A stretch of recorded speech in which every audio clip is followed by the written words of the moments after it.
Hi, everyone. Welcome back to Soul Stories with Kate Ingersoll Mazaris. And today we are going to talk about the Gemini soul story. So, if you were born around May 21st through June 20th, this is your time to shine. Gemini is a very interesting time of year, and particularly because Uranus just went into Gemini in April. I think this sign is getting an extra punch in terms of what it represents um, in the way that things will surprise us. Uranus is the planet of sudden surprises or changes or insights. So if you have a sun sign in Gemini, a rising sign, a moon sign, or any of the personal planets through Saturn, this might be a very significant time of your life right now as the outer planet has changed into Gemini. So let's take a look at the soul lesson here. It says, I seek myself through what I think. So we started the zodiacal year in Aries, and I believe the soul thrust for that one is I seek myself to know thyself. And then Taurus says, I seek myself through what I have, through my physical body, through what I own. And once you are stable in what you can see, then you can get into the less tangible things of what we think, what we imagine. I think also what we believe, although Sagittarius, which is the opposite sign of Gemini, that comes into play a little bit more. Let's take a look at the glyph down here. The glyph of Gemini is the number, the numeral two. So a lot of times people will think of Gemini as the two-faced or the two-sided. That is the mundane level. And the reason that I chose this image of a countryside with not one, there's one rainbow, but here's another one here, is because the main purpose of the Gemini soul story is to see full spectrum. So let's take a look now and see what is that Gemini soul journey about. So Gemini is represented by the twins, two-sided, it's a double-bodied sign. This is a mutable air sign. Remember, mutable signs are the ones that are at the end of each season as we transition to the next one. So Gemini is the last sign of springtime, and it is an air sign. Air signs represent the mind or the intellect. Because it's an air sign, that makes it masculine, and it is one of the signs ruled by Mercury. This is the masculine Mercury. If you recall back in September, late August, September, I put out the Virgo soul story. That's the feminine Mercury. So masculine Mercury is a little different. We're going to talk about that today as well. So the glyph, the symbol that I showed you on the previous slide, represents the number two, the twins, of course, dualism, but it also represents the combination of the mind and the spirit. So the mind can sift through and dissect and delineate and compartmentalize, but the spirit is all encompassing. And so when you connect the mind with the spirit, it gives you both of those qualities to be able to discern, but understand you're connected to the full spectrum, which I think is very fascinating for Gemini people. Gemini energy takes place. Think about what's happening in the Northern Hemisphere at this time of year. Baby animals are ready to take their first steps, but they're still connected to mom. So this is a younger sign. This is a sign that needs outside stability, outside support. At this point of the year, the sun is dominant and it is increasing, but at the very end of Gemini, it changes. And Gemini energy knows this. That's why a lot of people in mundane astrology will say Gemini is very changeable. They can be like they're quick to change their mind. You know, an air sign is very quick to change. So Geminis might, they like in the shadow, they might say they're a little flaky or flighty. It's not that, it's that they know change is coming and that the season of light, the highest point of light, is going to end at the end of their sign. And so it's like they've got to hurry up and do all these great things before change comes.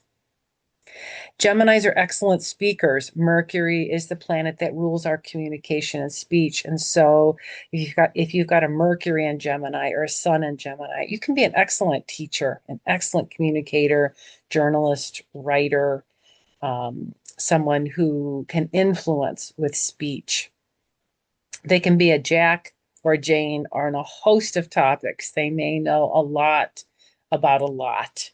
They may not be a master, but they dabble in lots of things because their minds are so curious. Of all the mutable signs, and the mutable signs are Gemini, Sagittarius, Pisces. Hold on a minute. And Virgo. Those are all the mutable signs because they're at the end of the seasons. Gemini is the most changeable because air changes faster than any other sign, changes faster than water or fire or earth. So because of that, Gemini energy is very witty, intellectual, and lively. And I created this image of Johnny Depp. Johnny Depp is a Gemini. And I think that his career as an actor really shows you the height or the zenith of what Gemini energy can be. All the different characters that he has played, and these are only four of them.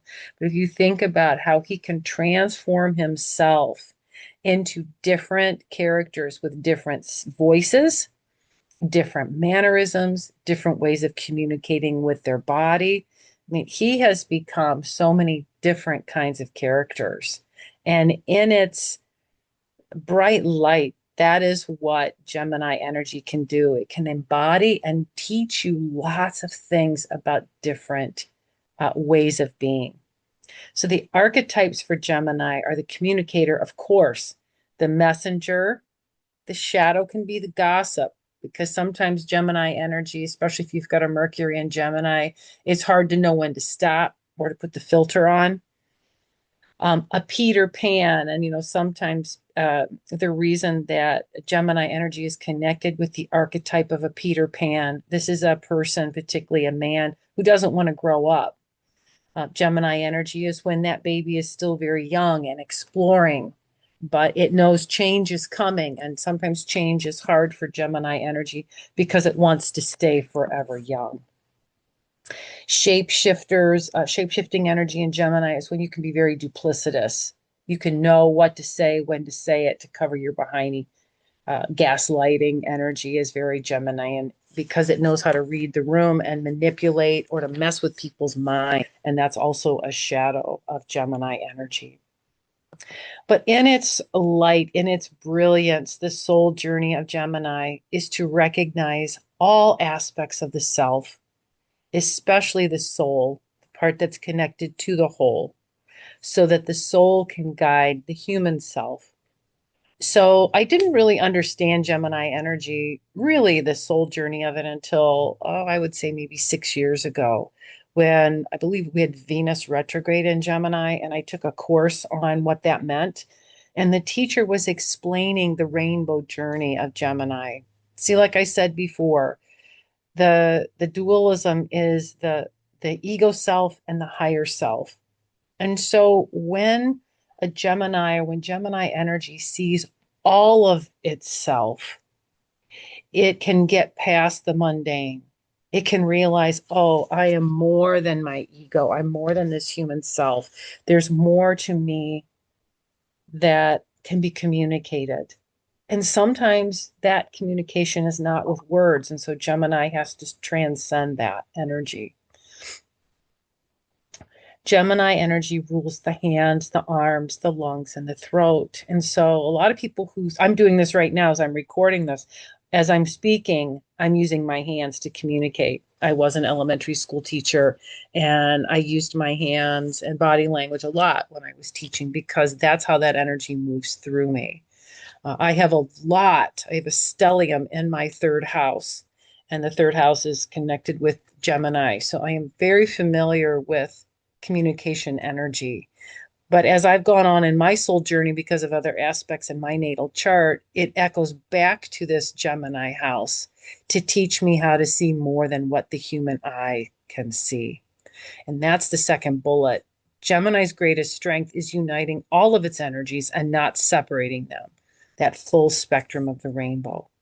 So they realize I am my intellect, I am my communication skills, but I'm also my intuition. I'm also the part of me that can observe and can detach from drama and just look at what's happening, that I can see the soul journeys of others that have not anything to do with me. I don't need to get involved with other people's lives. I can give them compassion and step back because that may not be part of my soul's journey. We all have different journeys. And that's one of the things I'm learning more and more as I study astrology, as I work with clients. One of the things that I say when I go out into the world and I just stand back and watch is I think, my goodness, God loves a great diversity. And that's way into that Gemini energy. Geminis can be eager to experience life, but they can be fickle because they can get bored because of that air energy. Air is changeable. So they can dabble in this and then they want to dabble in that. One of the ways that I harness this energy because of that third house stellium that I have is that like I'm looking at my nightstand table, I have 4 books there. So I can decide what energy do I want to read tonight. At any given time, I'm watching 3 or 4 documentaries or television series so that I can choose which one do I want to delve into today so that I don't get bored. It helps me to finish things if I know that I have choice. And that's the thing about Geminis, giving them choice. Gemini energy can be super reactive to the environment. It can make them nervous. Some people who have been diagnosed with ADD or ADHD can have strong Gemini energy in their chart. Because if they can't control their energy, they're going to be restless and unsatisfied. And so when I was a school teacher, if I had children that were restless, their attention spans were slower, I would teach them ways to modulate their breath. I'd have them stand in the back of the class with their shoes off so they could feel the classroom a little better, to anchor them in their body, to give them a different way of being in the room where a lot of information was coming at them. Gemini energy needs to learn flexibility, compassion, and open-mindedness, which I think is a paradox because you would think of Geminis as being very open-minded if they're interested in lots of different things. But in the shadow, they're going to see stuff in black and white. They're going to see that duality. And a lot of times people who have Gemini energy in their chart will see things in black and white. Now, I have no signs or planets or placements in Gemini, but because of that stellium in my third house, I look at the sign that's there and I think, yeah, I used to see things in black and white. If it wasn't this way and you were that way, then you were wrong. If you weren't the way I see it, then you were wrong. And I wouldn't say it out loud, but I certainly would judge. And so what I've learned over time is that because we all have different soul journeys, I can see that full spectrum of the rainbow. I can see all 12 signs, all 12 houses in a myriad of combinations, that every soul is different.